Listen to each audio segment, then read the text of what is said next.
ഇപ്പം എനിക്കറിയാവുന്ന അർപ്പിത്തേട്ടൻ ഒരു എഡിറ്ററാണ്, ഒരു VFX ആർട്ടിസ്റ്റാണ്, ഒരു യൂട്യൂബറാണ്. ഇപ്പോൾ ചെറുതായിട്ട് ഡയറക്ഷനിലോട്ടൊക്കെ കയറി തുടങ്ങിയിട്ടുണ്ട്. അപ്പോൾ how do you want to be known as? എങ്ങനെ അറിയപ്പെടണം? ശരിക്കും പറഞ്ഞു ഞാൻ പറഞ്ഞില്ലേ, ആദ്യത്തെ ആഗ്രഹം എടാ അഭിനയം. ഞാൻ ഇപ്പം എബിൻ വ്ളോഗ്സിന് അറിയുന്ന 3 കാര്യങ്ങളല്ലേ, ഇതൊന്നും അല്ലേ. സത്യത്തിൽ ഇതൊന്നും അല്ല. ഞാൻ പണ്ട് ഞങ്ങളുടെ നിലമ്പൂർ നാടക ട്രൂപ്പിലെ കണ്ടായിരുന്നു. ഞാനൊരു നടനായിരുന്നു ശരിക്കും പറഞ്ഞു കഴിഞ്ഞാൽ. ഞാൻ 6 വർഷം ക്ലാസിക്കൽ ഡാൻസ് പഠിച്ചിട്ടുള്ളൊരു മനുഷ്യനാണ്. ആർക്കെങ്കിലും അറിയോ? അതായത് ഡാൻസറായിരുന്നു. നാട്ടിലേക്കൊന്നും പോയിട്ടില്ല, ചെയ്യുക അങ്ങനെയൊക്കെ ഉള്ളൂ.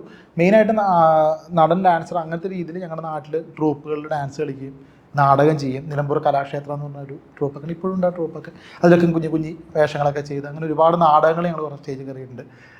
മിമിക്രി ചെയ്യുമായിരുന്നു. മിമിക്രി സ്റ്റേറ്റ് പോയിട്ടുണ്ട് ഞാൻ +1 ഇത് ഒരുപാട് എന്നെ പൊക്കണ പരിപാടി പോയില്ലേ. അല്ല ഞാൻ പറയുന്നത് വെച്ചാൽ ഇതൊക്കെ കണക്റ്റഡാണ്. അന്ന് ഈ സാധനങ്ങളും സ്റ്റേജിൽ കയറി പെർഫോം ചെയ്യുന്ന ആ ഒരു സംഭവം ഉണ്ടല്ലോ, ആ ഒരു കറ കളഞ്ഞ ഒരു അറപ്പ് മാറിയിട്ടുള്ള ഒരു സംഭവമാണ് എന്നെ ഈ യൂട്യൂബിലേക്കൊക്കെ എത്തിച്ച്. ശരിക്കും പറഞ്ഞു കഴിഞ്ഞാൽ നമുക്ക് പിന്നെ ഒരു ക്യാമറ എനിക്ക് വലിയ പേടിയില്ലാണ്ടായി. നമ്മൾ അത്രയും ജനങ്ങളുടെ മുമ്പിൽ വെച്ചിട്ട് ഓരോന്നൊക്കെ കാണിക്കുന്നതല്ലേ. അപ്പം പിന്നെ അങ്ങനെയാണ് ഇത്. അപ്പം ഇതും ശരിക്കും അറിയപ്പെടാൻ അതല്ലേ ചോദിച്ചത്, നമ്മൾ എങ്ങനെ അറിയപ്പെടണം എന്നില്ലേ. എങ്ങനെ അറിയപ്പെടണം എന്ന് പറഞ്ഞാൽ എനിക്കൊരു നടനായിട്ടാണ് ശരിക്കും ആഗ്രഹം. അത് കഴിഞ്ഞിട്ട് ഡയറക്ടർ ഗതികേടുകൊണ്ടായതാണ്.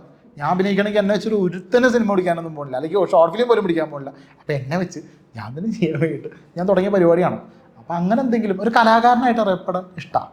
ഓക്കെ, ഒരു ഓവറോൾ അങ്ങനെ നമ്മളിവിടെയൊക്കെ ഉണ്ടാവണം. ഇപ്പം ശരിക്കും മനക്കോട്ടെ ഞാൻ ട്യൂട്ടോറിയലിലെ ആൾക്കാർക്ക് ഇപ്പം ഇങ്ങനെയൊക്കെ പഠിപ്പിച്ചു തരുന്ന ഒരാളിനേക്കാൾ ഉപരി ശരിക്കും പറഞ്ഞു കഴിഞ്ഞാൽ നമ്മളെ തന്നെ 4 ആൾ അങ്ങനെ അറിയുന്നുണ്ടല്ലോ. ഒരു കാലത്ത് എനിക്ക് ഒരു ബാലതാരമായിട്ടൊക്കെ കാണാൻ ഒരു കാലത്ത് ആഗ്രഹിച്ചിരുന്നു, പക്ഷെ ബാലതാരമായിട്ട് അറിയപ്പെട്ടില്ല. അപ്പം ഇത് എവിടെയെങ്കിലും ഒന്ന് ആൾക്കാർ എന്നെ കണ്ടാൽ മതി എന്നായി.